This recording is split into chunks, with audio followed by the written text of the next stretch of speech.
رمضان المبارک میں فرائض کے علاوہ خاص طور پر قیام اللیل کی بہت تاکید ملتی ہے.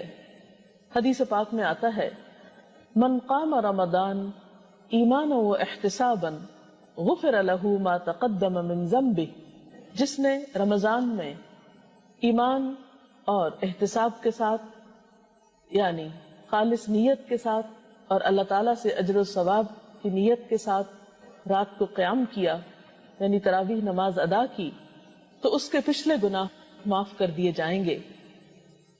تراویح کی نماز بنیادی طور پر ایک نفل نماز ہے.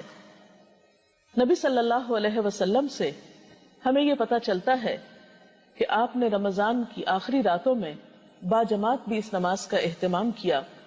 حضرت ابو ذر سے مروی ہے، کہتے ہیں کہ ہم نے آپ صلی اللہ علیہ وسلم کے ساتھ روزے رکھے. آپ نے ہمیں تراویح کی نماز نہ پڑھائی یہاں تک کہ رمضان کے 7 دن باقی رہ گئے یعنی آخری عشرہ آ گیا. 23ویں رات کی 1/3 گزرنے پر آپ نے ہمیں تراویح پڑھائی. پھر آپ نے 24 شب کو نماز نہیں پڑھائی. 25ویں شب آدھی رات گزرنے پر نماز تراویح پڑھائی. ہم نے کہا یا رسول اللہ صلی اللہ علیہ وسلم، کیا ہی اچھا ہو اگر آپ رمضان کی باقی راتوں میں بھی ہمیں نفل نماز پڑھائیں. نبی صلی اللہ علیہ وسلم نے فرمایا جس نے امام کے فارغ ہونے تک امام کے ساتھ قیام کیا یعنی باجماعت یہ نماز ادا کی، اس کے لیے ساری رات کے قیام کا ثواب لکھا جائے گا. پھر آپ نے ہمیں نماز تراویح نہیں پڑھائی حتیٰ کہ 3 روز باقی رہ گئے.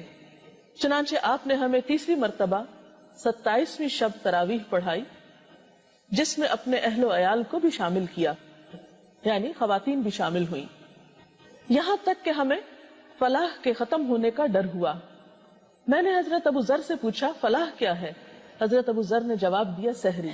یعنی آپ نے اتنی طویل نماز پڑھائی کہ صحابہ کرام کو یوں محسوس ہوا کہ گویا سحری کرنے کا وقت بھی گزر جائے گا. سوال یہ پیدا ہوتا ہے کہ آپ صلی اللہ علیہ وسلم نے روزانہ کیوں نہیں نماز پڑھائی؟ آپ خود تو تہجد کا اہتمام باقاعدگی کے ساتھ کیا کرتے تھے. آپ صلی اللہ علیہ وسلم نے 5 نمازوں کے علاوہ رات کا قیام اپنے لیے لازم کر رکھا تھا.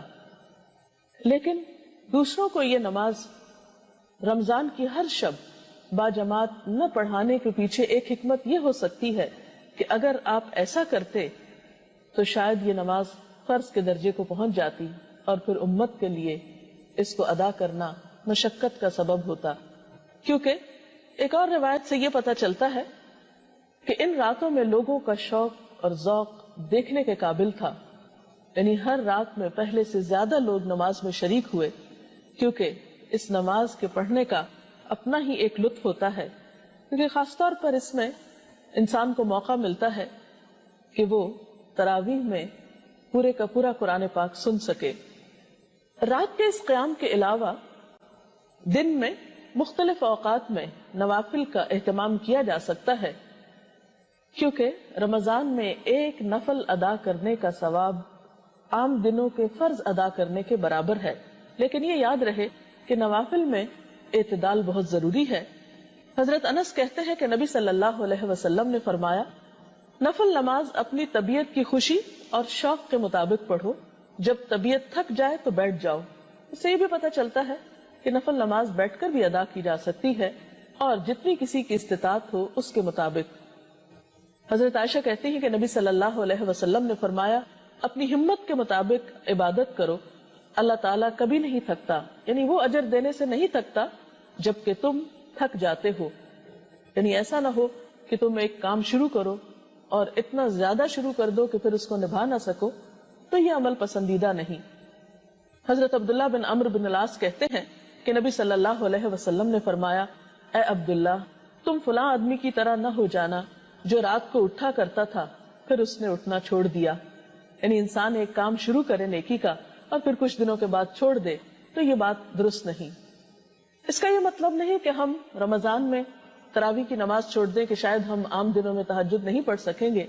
نہیں، ہو سکتا ہے کہ اللہ سبحانہ وتعالی ہمیں رمضان میں تراویح کو پابندی سے ادا کرنے کی وجہ سے عام دنوں میں بھی تہجد کی توفیق عطا کرے، کیونکہ تہجد کی نماز ایک بہت خوبصورت نماز ہے وہ وقت دعاؤں کی قبولیت کا وقت ہوتا ہے اور انسان کے لیے بہت ہی سکون اور اجر کا ذریعہ ہے۔ نفل نمازوں میں ایک اور نماز جو بہت ہی باعث اجر ہے وہ چاشت کی نماز ہے۔ اس کے بارے میں حضرت ابو درداء اور حضرت ابو ذر سے ایک روایت ہے کہ آپ صلی اللہ علیہ وسلم نے فرمایا، اللہ تعالیٰ ارشاد فرماتا ہے، اے آدم کے بچے، دن کے شروع میں میرے لیے 4 رکعت نماز ادا کر، میں تیرے سارے کاموں کے لیے کافی ہو جاؤں گا۔ یعنی ان رکعتوں کا اتنا اجر و ثواب ہے کہ دن کی باقی بہت سی مشکلات آسان ہو سکتی ہیں۔